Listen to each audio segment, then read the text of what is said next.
I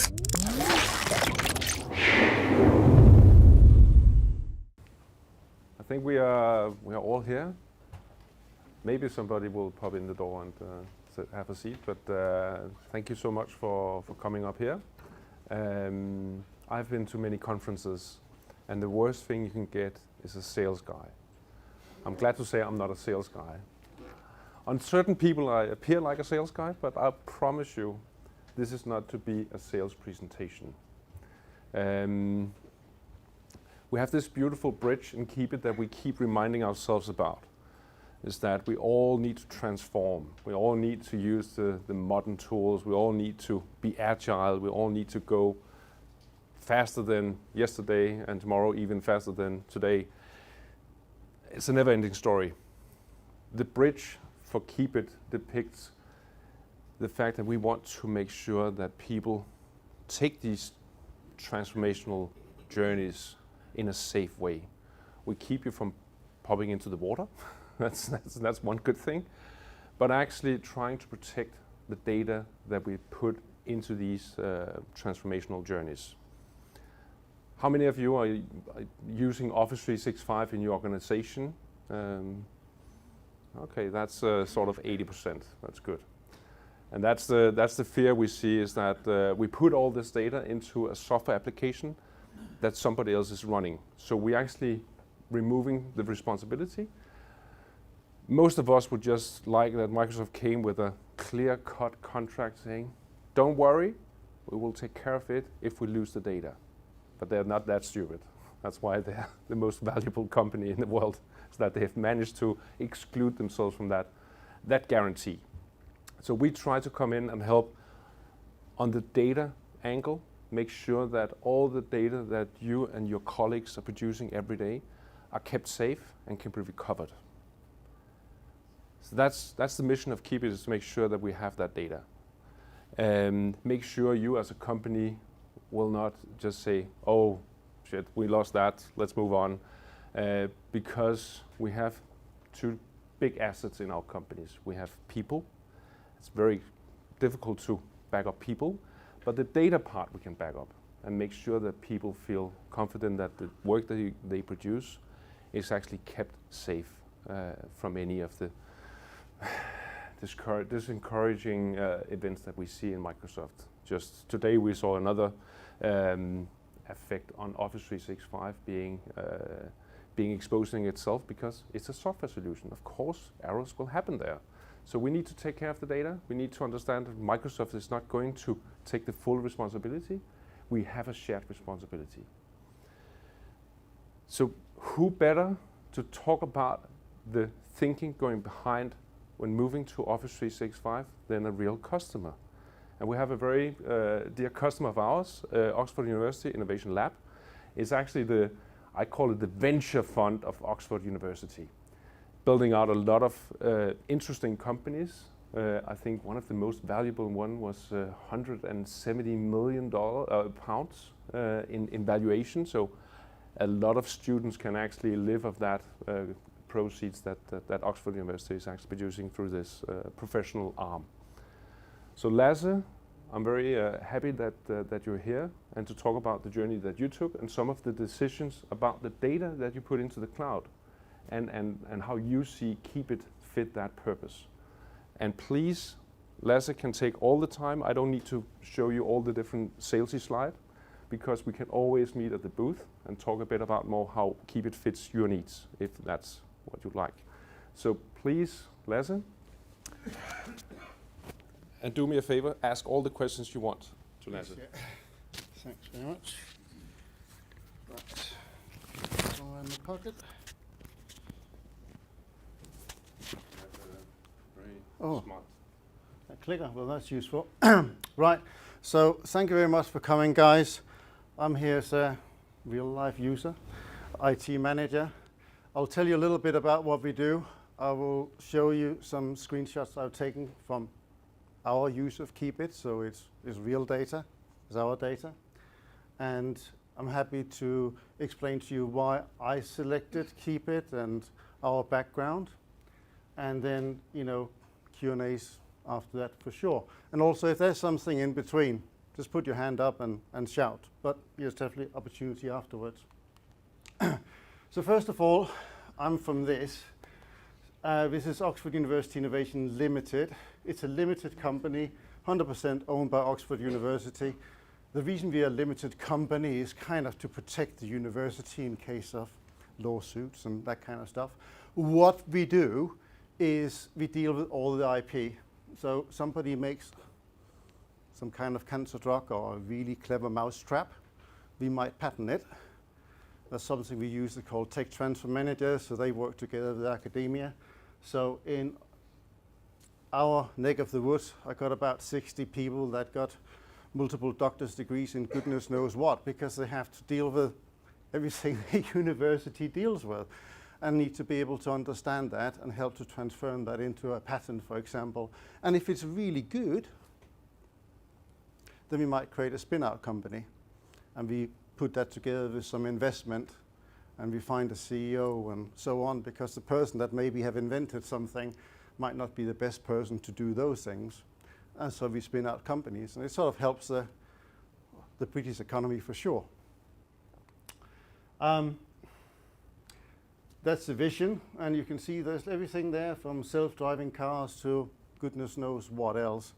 Also, a lot of AI is very hot these days, especially AI in things like medical sciences and stuff like that is quite key. So we help the university to expand itself and reach beyond.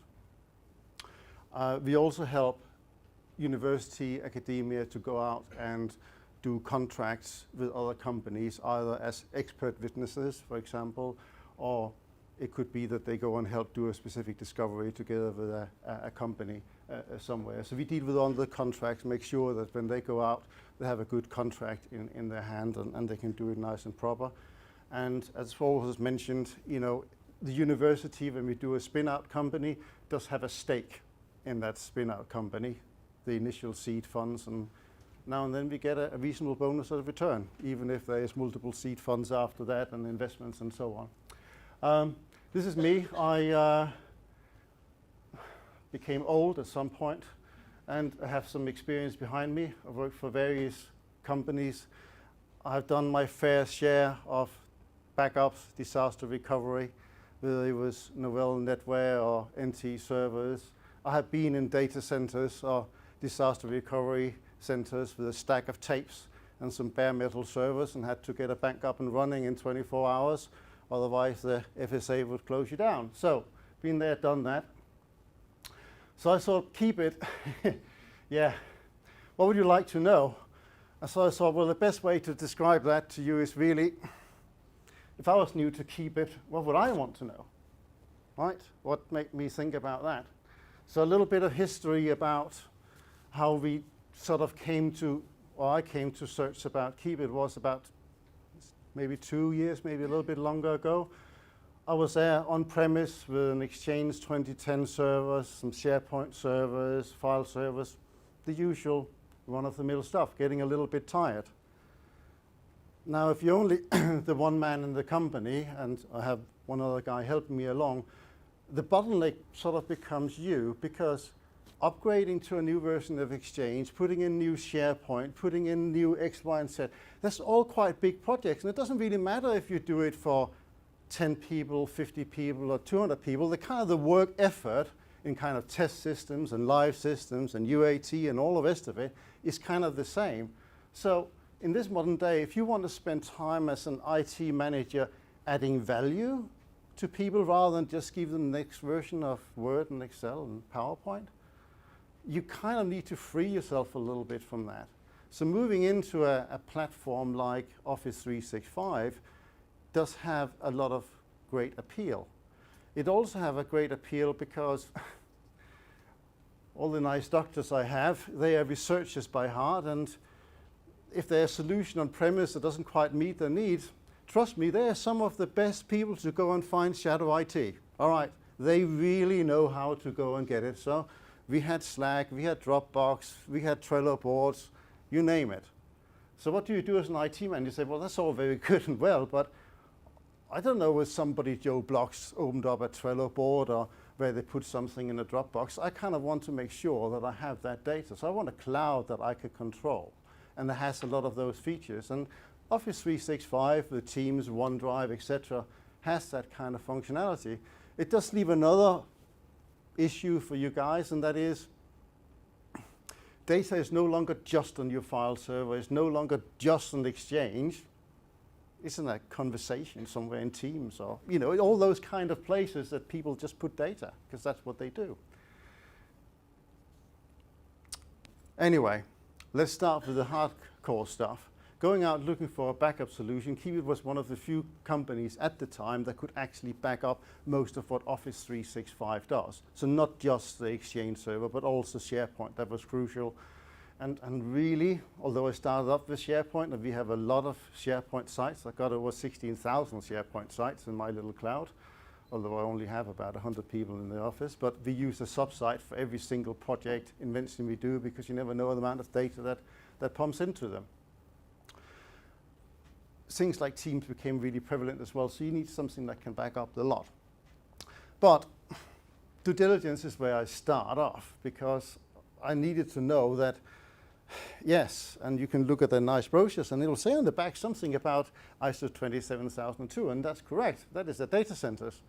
But people develop this software as well, somewhere in a hidden office.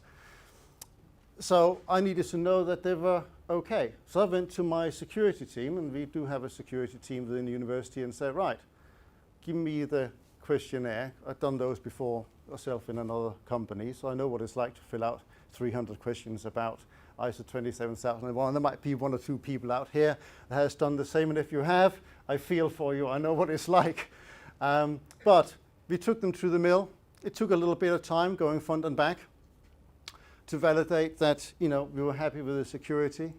We wanted a partner where the data was stored and managed in Europe. That was important for us. That one there is probably one of the really big reasons for me going into Office 365. I like Microsoft. I like them a lot. Do I trust them? To a degree. Have I so far, whatever I've done before, always made sure that certainly my on-premise backup, and for that I use Veeam, that a lot of people do, but I back them up to disk locally, and I have 30 days on-premise. I take backup tapes every night that I send off somewhere, and I even do a remote replication to another data center, because that's kind of what you do. So Microsoft kind of says, yeah, we will put your data in 3 copies and 2 data centers. And well, that's all good and well, but if your data disappears over a while, or you're responsible for yourself, or even if Microsoft should disappear off the planet of the earth, it could happen, what do I then do? Because Microsoft might have been around for 50 years, but the university has been here for 800. I need a long-term solution, right?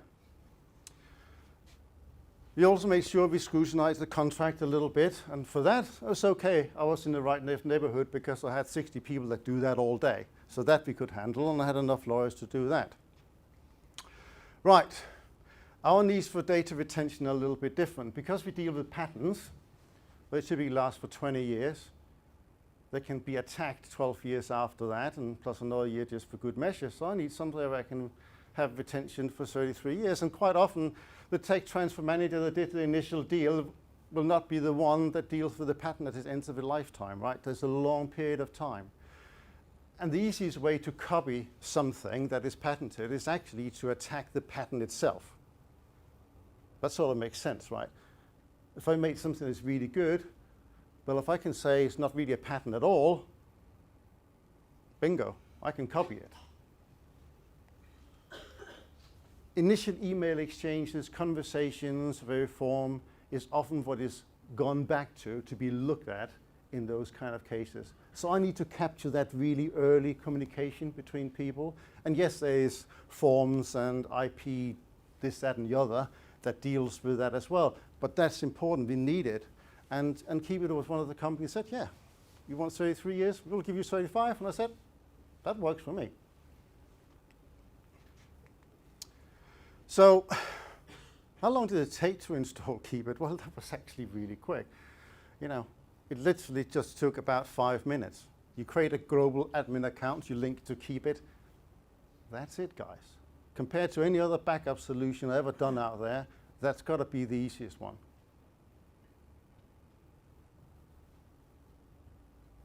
You know, when we put it in first, I spent the next couple of months checking things, as you do as an IT manager, until I eventually got bored. All right. I would say the initial sync did take a little bit to catch up, but you know, now it's pretty good. So let's look at a real scenario. So this is, well, what was that? Some random thing, adaptive optic scanning of lasers, something. I don't even know what it is, but somebody invented it, all right? And if you can see out in this little bit here, you know, as data changed, and you see this is from 2 years ago, so yeah, I've been there with them for a little while. Hopefully it'll say, you know, 35 at some point. Data changes, and, you know, a little bit more data get added in. So the jumps you see is because, you know, the projects get looked at now and then and so forth.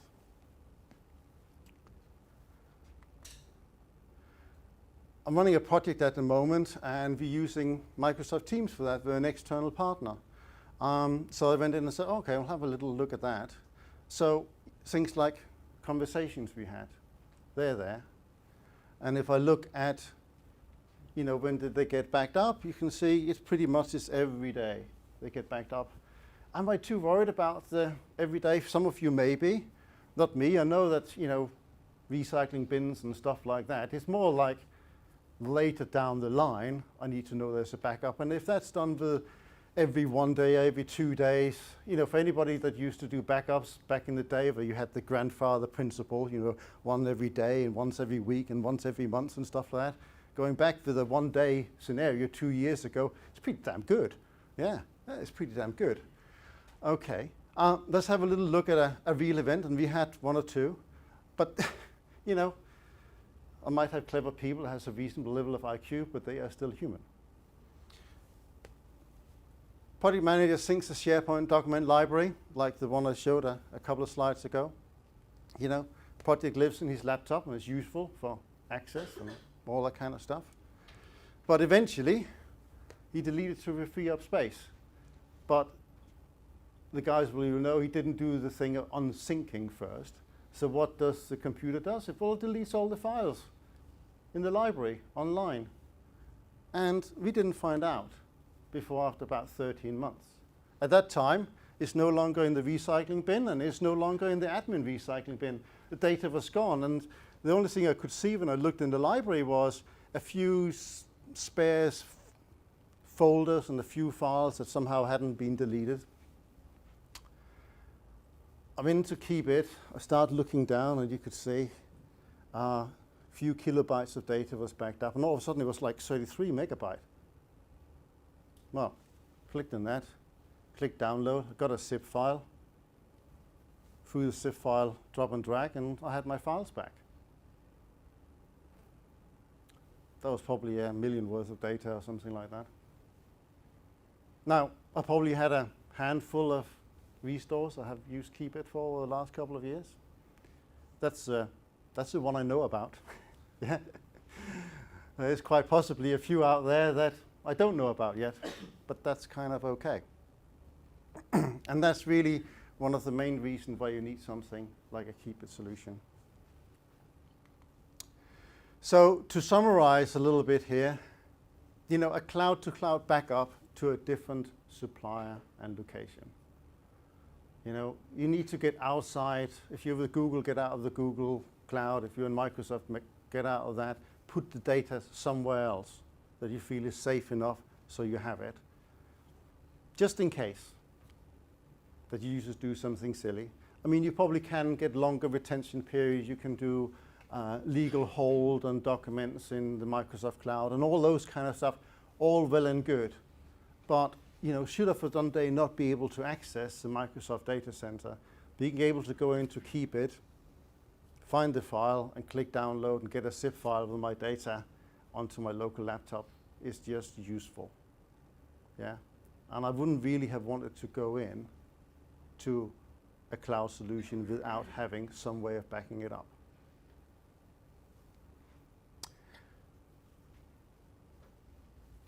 The no maintenance bit, I still only spent the 5 minutes of setting it up original, guys. Since then it has just been running and there has been no issues and no problems.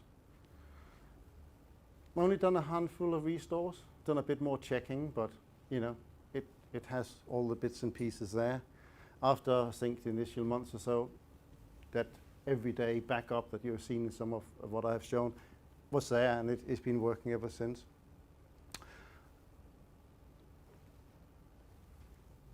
These 365 backups, so I just started a project to put in Dynamics 365 because now I don't have to think about the next version of Word and Excel. I can actually use my time on something maybe a little bit more meaningful for the company and look at improving our processes and stuff like that. So we don't do Dynamics just for names and addresses, although it does that pretty well. We are looking to how we move things to the company, like although we do projects and stuff like that, and they're big and they're IP and all the rest of it, they are still ultimately sort of a sales funnel, if you could like, you know. Every company think they're different, but they're not really. And that is sort of it from me. So it was a bit of a whistle tour around. So, you know, I've done my fair share of backup restores. Any question, guys, throw them at me. I'm happy to answer. No? No? All good? All good. I noted something about you doing a restore for this professor that just deleted the files and they got synced. You know, 1 million. And you've done a handful. That's 5 million. Well, don't know if they're a million each, but it's just one of those things that sometimes you don't realize how something valuable something is until you lose it, right? It happens, and I think if it can happen to us, it can happen to everybody else. You know, better or worse than everybody else that has data and has to deal with them. You know, we still do our on-premise backup for our on-premise stuff, but most of our data now are in the cloud. So I need to protect it, and I need to protect it for a long time as people come and go, because not many people stay in one company for 35 years, right? So it needs to be there. Okay. Quick question for you. So you're with the GDPR things. You can probably apply rules against certain. So let's talk about GDPR for. I mean, it's a good question. So you can keep data if you've got legitimate interest, right? But even if you don't have legitimate interest, backups are sort of excluded from that because of the nature of backups. If you think about a backup, it's encrypted, it's deduplicated, it's all those kind of things. Going in and deleting Joe Blocks that want his rights to be removed or deleted, yeah, from backups is just not possible with today's technology, right? For those kind of scenarios where Joe Blocks come and say, and I did a SAR request, subject access request, just a few days ago. And Microsoft Office 365 is quite good at doing those kind of things. But the best you can do is really to say, okay, so Joe Blocks will now put into a record and saying, do we ever need to do a restore? Then we need to ensure that if you find Joe Blocks in that restore, that we delete him at that point. Yeah? So that's how you deal with the GDPR. So it doesn't matter if I keep the data for 35 years or 100 years for that matter, that's okay. It's when you restore that data in, and you may need to do it. Okay? Actually, the ICO, so the Information Commission Officer, has put out a memo talking about data beyond use, where because in a backup, you don't, as the person that could process, you know, Joe Block, you're not allowed access to the backup. So there's, I think, 3 or 4 reasons to say if you have those, they will not regard that as a, you know, a processing. Not a live use case. Yeah. No, exactly. Yeah. So they will not prosecute you for that matter. I think one of the interesting part is that you have this retention of 35 years. Yeah. So how much thought have you put into Keepit being tamper-proofed? Being what, sorry? Tamper-proofed. Tamper-proofed. Well, we did the security sort of questionnaire, and then I sort of relied on that. I think, you know, I know you're using some blockchain technology, and that's probably as good as we can can get these days. You know, give it a couple of years and a bit of AI, it'll be a different situation, but for now, that works for us. You still have to have these islands where you put data. And I think actually if I look at where my data is most insecure, it's probably in my computer room, out of every place, right? Because it can't be as good as a data center with 24/7 surveillance and airlocks and cameras flipping everywhere and all the rest of it. And dealing with IP, I mean, we did have sometimes we get some brilliant speakers at the university, as you imagine. I did have one guy from National Crime Agency, and he was there talking about security. He said, well, you don't have to worry too much about it, and you certainly don't have to worry about state hackers unless you deal with IP. And I thought, oh shit, that's me done for, right? Because, you know, that's what I do. So you have to take it with a pinch of salt and say, well, what is the best you can do? And in an organization, you have to say, well, whether it comes to backup or whether it comes to security, there's so many fences you can put up in front. There's so many backups you can do. You have to get where you feel comfortable and, you know, to a degree what you can afford. But not having a backup of your Office 365 is maybe not something you can afford not to do. So you say earlier you need to set up, sorry. That's all right. We'll go to next. Go first. You say earlier you need to set up a global domain account across, so your software has access across the board Yes. because the entire state. Yeah. It's a global admin account. It's a global admin account. So it goes in, because it needs that in order to go in. I mean, there'll be other people who do more technical talk on that.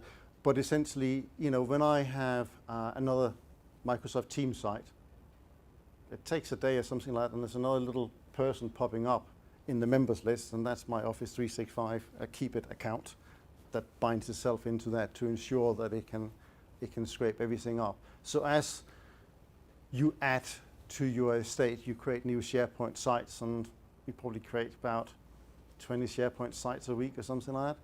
They all just get added in. They're all part of it. So it just sucks it all up.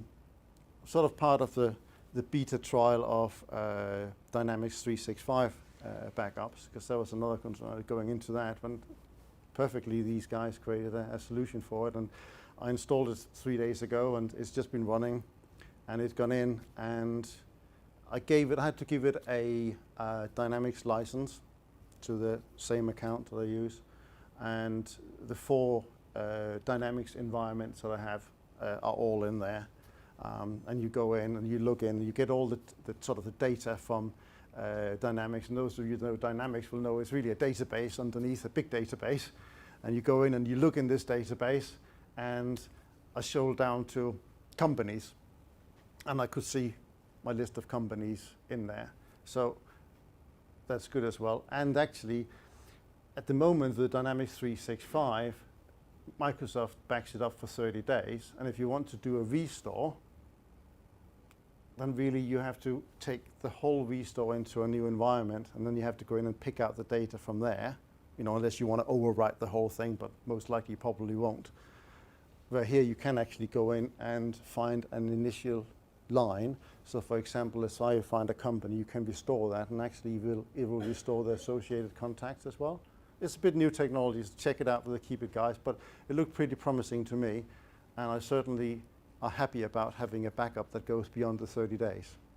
Because again, I'm looking for conversations, so again, when we have things, obviously conversations in Dynamics will be phone conversations that people will have, or it will be email traffic as you link records and that kind of stuff. Does that answer your question? And is your software, how do you host it? So the software is hosted in 3 different data centers across the globe, depending on which sovereignty you want to have over your data. If it's in Europe, we have it in Europe, in US, and in Australia. In each data center region actually has 2 data centers completely mirrored between each other. So we have 4 copies of data sitting across a region. Let's say you move into the European data center, your data will be replicated across the 2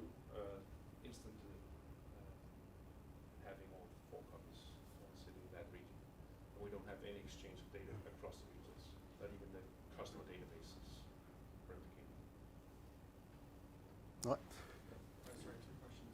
One is obviously the Keepit account that you mentioned that would then join your global admin sort of on SharePoint, etc. Is there a risk if that account gets compromised? How do you guys secure that from a Keepit perspective? Like, would you use things like MFA or? Use a really stupid long password.